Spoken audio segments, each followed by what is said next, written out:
clear the way, please. Please let me take the interview. There was an accent. Please, I really need this job. Listen, let me tell you the story of Akande. Akande was a man who lived his life by two things, his wristwatch and his dignity. In the busy city of Olori, where the traffic moves like a tired snail and the people move like hungry leopards, Akande was known as the gentleman of the ghetto. His shoes were always shined until you could see your own sins in the reflection, and his shirts were ironed so sharply they could probably slice bread. But Akande was a man under pressure. For 3 years, he had been counting the ceiling boards in his small room, waiting for a job that matched his degree in business administration. He had done everything, sold recharge cards, carried bags at the motor park, and even tried to teach mathematics to children who were more interested in catching grasshoppers. Then the great door opened. He received an email from Titan Logistics & Co., the biggest firm in the state. The salary alone was enough to make a man relocate his village elders to the city. The interview was set for 9 a.m. Akande, he told himself that morning as he looked into his cracked mirror. Today is the day the poverty in your lineage officially signs its resignation letter. Do not be late. Do not look sideways. If you see a dancing masquerade, ignore it. If you see a rain of money, keep walking. Your destination is Titan Logistics. He stepped out at 7 a.m. looking like a billionaire on a budget. He had exactly 200 naira left for his transport, not a kobo more. He was calculated, he was ready. The road was its usual self, chaotic and loud. Yellow buses were screaming, and Okada riders were performing stunts that would make a circus performer retire. Akande stood by the junction waiting for a bus, checking his watch every 30 seconds. 7:45 a.m. He was on track. Suddenly, a sound tore through the morning air. It wasn't the usual sound of a car horn. It was the screech of tires, a long, agonizing scream of rubber against asphalt, followed by a dull, heavy thud. Silence fell for a microsecond, and then the screaming started. A small girl, not more than 7 years old, lay in the middle of the road. A black SUV had swerved to avoid a reckless bike, clipped the child, and sped off like a demon escaping prey.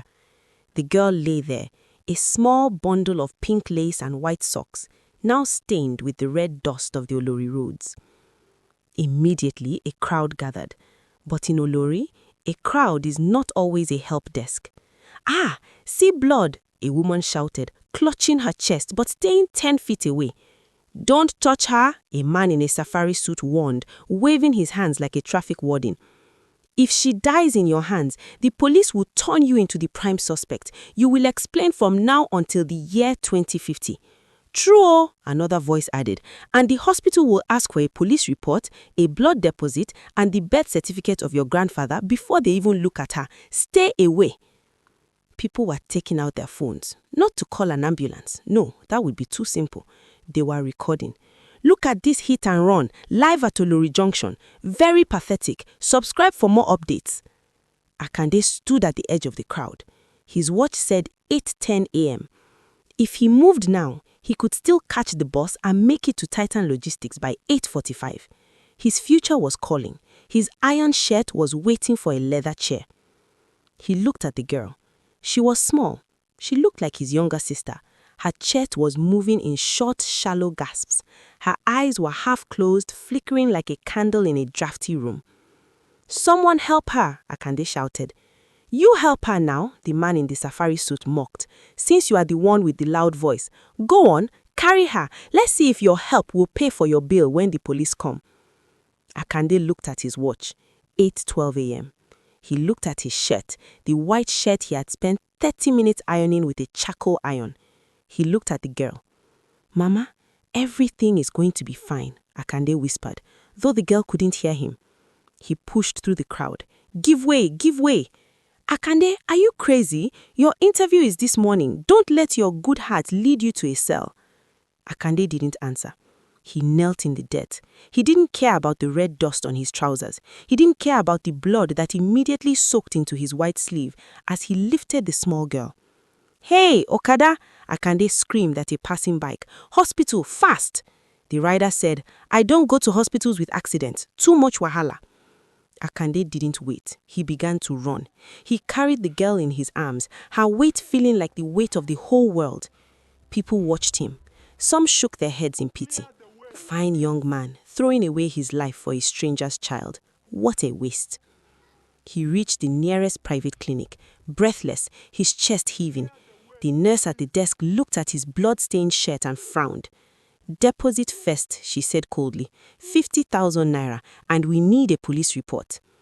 Akande felt a heat in his head that could boil yam. This is a child. Look at her. If she dies while I am looking for a police station, her ghost will haunt this clinic. I don't have 50,000 naira, but I have this. He pulled out his phone, his only valuable possession, and his small brown bag. "Take these. Just start, please." The doctor, a man who still remembered his Hippocratic oath, stepped out, saw the desperation in Akande's eyes and the state of the girl, and signaled the nurses, "Take her in. I'll sign for it." Akande sank on a wooden bench in the hallway. He looked down at himself. His shirt was ruined. His trousers were torn at the knee from when he knelt. He looked at the wall clock in the clinic. 9:15 a.m. The interview had started 15 minutes ago. The gentleman of Olori sat in a clinic hallway, smelling of sweat and blood, with exactly 0 naira in his pocket and a future that had just been deleted. He put his head in his hands and laughed. It wasn't a happy laugh. It was the laugh of a man who knew that in the battle between destiny and kindness, kindness had just knocked destiny out in the first round. At 10:15 a.m., the doctor finally emerged, wiping his brow. "Young man, she is stable. It was a close one. Internal bleeding is a silent thief, but you ran fast enough to catch him. Who is she to you?" Akande stood up, his legs shaking like a leaf in the wind. She's a human being, doctor. That is all I know." The doctor looked at Akande's ruined clothes. "You have a heart of gold, but your shirt looks like a crime scene. Where were you going?" "To my future," Akande said with a bitter smile. "But I think my future has already locked the door and gone to lunch." He didn't have a kobo for a bus. He didn't have a phone to call a taxi. So Akande did the only thing a desperate man could do. He began to trek. He walked 3 miles under the scorching Olori sun. The sweat mixed with the blood on his shirt, creating a pattern that made people on the street move away from him. "Look at that one," a woman selling roasted corn whispered. "He must be a cultist, or maybe he just escaped from a bush meat market." Akande didn't care. He reached the gates of Titan Logistics & Co. at 11:30 a.m. The security guards at the gate moved toward him with batons raised. "Hey, stop there," the head guard, a man with a belly like a sack of cement, shouted. "This is a place of business, not a casualty ward. Where do you think you are going?" "I am here for an interview," Akande said, trying to stand tall despite his trembling knees. The guards erupted in laughter. "Interview? For what? Position of chief thug? Or maybe you want to apply as a red ink supplier?" "My name is Akande. I was scheduled for 9 a.m. Please, just check the list." The guard looked at him with pity. "Young man, the board of directors is in there.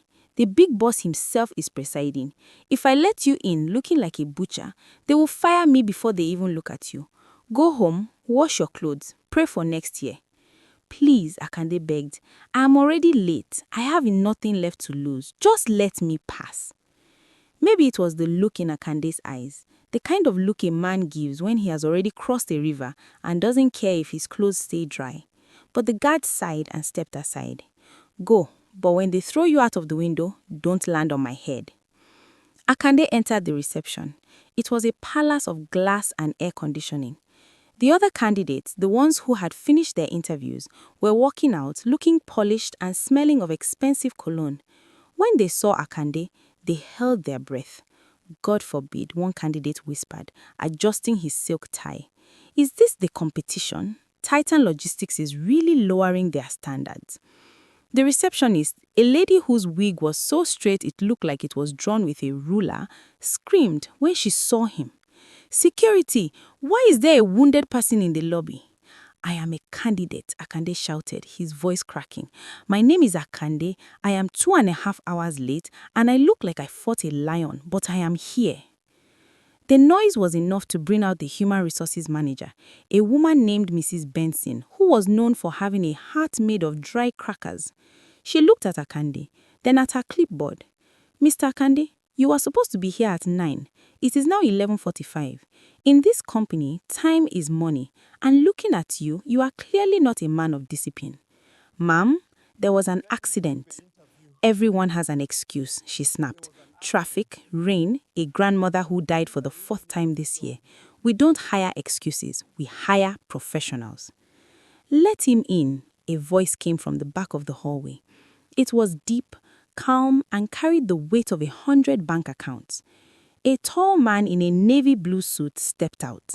This was Chief Adenugan, the founder and CEO of Titan Logistics.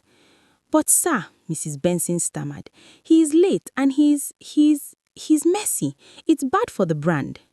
Chief Adenugan looked at Akande. He didn't look at the blood with disgust. He looked at it with curiosity. "Mr. Akande, you have 30 seconds to tell me why I should not have you escorted out of this building by the police." Akande took a deep breath. "Sir, I had 200 naira this morning. I had one iron shirt.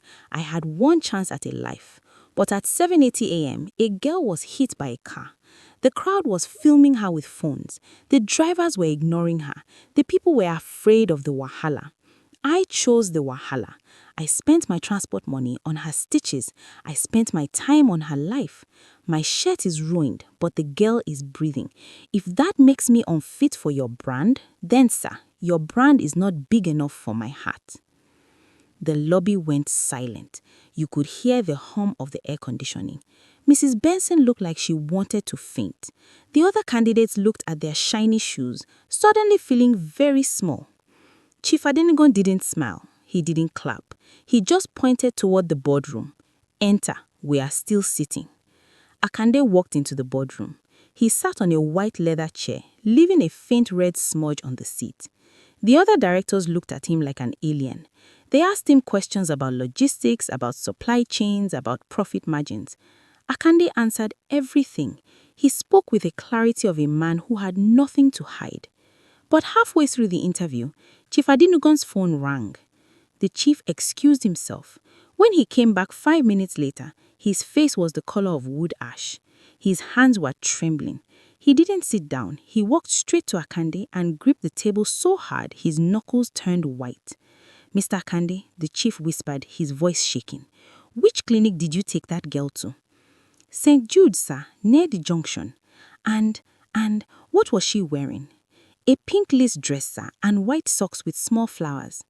Chief Adenugan closed his eyes. A single tear escaped and ran down his cheek. The directors gasped. The Lion of Titan was crying. "That girl," the chief said, his voice breaking, "that is my daughter, Simi. My driver was taking her to school. He called me saying they were hijacked and he lost her in the chaos. I just got a call from the hospital." The room became so quiet you could hear Akande's heart beating against his ribs. "You missed your interview to save my life," the chief said, looking at Akande's blood-stained sleeve. "Because if she had died, I would have died too." Chief Adenugan didn't wait for the human resources manager to speak. He didn't wait for the board to vote. He didn't even look at Akande's CV, which was now damp in his folder. He looked at the man. "Mrs. Benson," the chief said, his voice regaining its thunder, but with a new edge of iron, "burn the list of candidates. This interview is over." Mrs. Benson's wig almost shifted in shock. "But sir, we have 3 more people from the Ivy League waiting outside. They have master's degrees from London." "Do they have the heart to carry a dying child when the world is watching with phones? Can their master's degrees jump into the mud to save a soul? This man," he pointed at Akande, whose head was spinning like a fan, "has a PhD in humanity, and that is the only brand Titan Logistics will represent from today." The chief turned back to Akande. "Akande, My driver is waiting downstairs. You are not going home to your one-room apartment. You are going to my house. You will bath, you will wear one of my suits, although it might be a bit big for you, and then you will go with me to see my daughter. Because when she wakes up, I want the first thing she sees to be the angel who picked her up from the dust. Akande tried to stand, but his legs were like overcooked noodles. Sir, the job. I am just a poor man. I didn't do it for a suit. The job, Chief Adenuga laughed, a loud, joyful sound that echoed through the glass halls. You are no longer an applicant. From Monday, you are the Chief Operations Officer of our new foundation. You will manage the logistics of our charity wing. Since you know how to move a life from the road to the hospital, you can move our resources to the people who need them. The news of Akande's promotion from the gutter spread through Olori faster than a wildfire in the Harmattan. By evening, a black SUV, the kind that makes the village dogs bark with respect, rolled into Akande's humble street. The neighbors, the same ones who had told him he was crazy and throwing his life away, gathered around like flies on a mango. Out stepped Akande. But this was not the Akande of the morning. He was wearing a navy blue Italian suit that fit him like a second skin. His shoes were so shiny, they were practically reflecting the future. Ah, Akande, the man in the safari suit shouted, pushing his way to the front. I always knew you were a hero. I told everyone at the junction, leave that boy alone, he is doing God's work. Akande looked at him and smiled, a slow, knowing smile. Sir, you didn't tell them I was doing God's work. You told me I would be the prime suspect and that I should stay away. The man's face turned the color of an overripe tomato. I was just testing your faith, and you passed. Praise God. Even the woman with the oranges was there, bowing. Akande, my son, I have a cousin who is looking for work. Since you are now a big man. Akande gently raised his hand. Mama, kindness is not a business transaction. If your cousin wants a job, tell him to start by helping the next person he sees in trouble. Maybe then his destiny will find him too. The village troublemaker, Little Tunde, who had watched the whole thing, shouted from the top of a fence. Uncle Akande, does the big boss's daughter have a pink dress? Because your shirt was very red this morning. It was the best color I ever wore, Tunde, Akande replied, laughing. The climax of the story happened a week later at the grand opening of the Simi Adenuga Emergency Trust. The whole city was there. The cameras were flashing. The same people who recorded the accident with their phones were now recording Akande as he stood on the podium beside Chief Adenuga and a small girl with a bandage on her head and a smile on her face. Chief Adenuga addressed the crowd. In this city, we have many important people. People with titles, people with gold, people with power. But for 3 hours on a Tuesday morning, the most important man in Olori was a man with 200 naira and a ruined shirt. We almost rejected him because he didn't fit the image. Today, we are changing the image. He turned to Akande and handed him a set of keys. For the man who trekked 3 miles to save my heart, you will never walk a day in your life again. It was a car, a brand new SUV, white as the shirt Akande had ironed so carefully that morning. As Akande drove back to his neighborhood to pack his things and move his mother to a better house, he passed the same junction where it all happened. He saw the crowd, the traffic, the chaos. He saw a man struggling to cross with a heavy load, and everyone was bypassing him. Akande pulled over. He stepped out of his new car, adjusted his expensive tie, and walked into the dust. Brother, he said, let me help you. The man looked at Akande's suit in fear. Oga, I don't have money to pay you for this. Akande smiled. You don't pay for kindness, brother. You just pass it on. The story of Akande became a legend in Olori. Parents would tell their children, don't just iron your shirt for the interview. Iron your heart for the road, because you might meet your boss in a boardroom, but you will meet your destiny in the dirt. And every time someone in the village was being selfish, people would hiss and say, "Be careful, you might be ignoring the man who owns the company you are praying to join." For Akande, life was no longer about survival, it was about significance. He realized that the security man at the gate of life might try to turn you back because you look unpolished.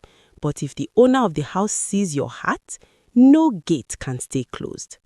And that, my friends, is the story of Akande, the man who failed an interview but passed the exam of life. If you believe that character is greater than a CV, subscribe, like this video, and tell us in the comments, would you have stopped for the child or would you have chased the job? Let's be honest with ourselves. Thank you for watching, and we will see you next week.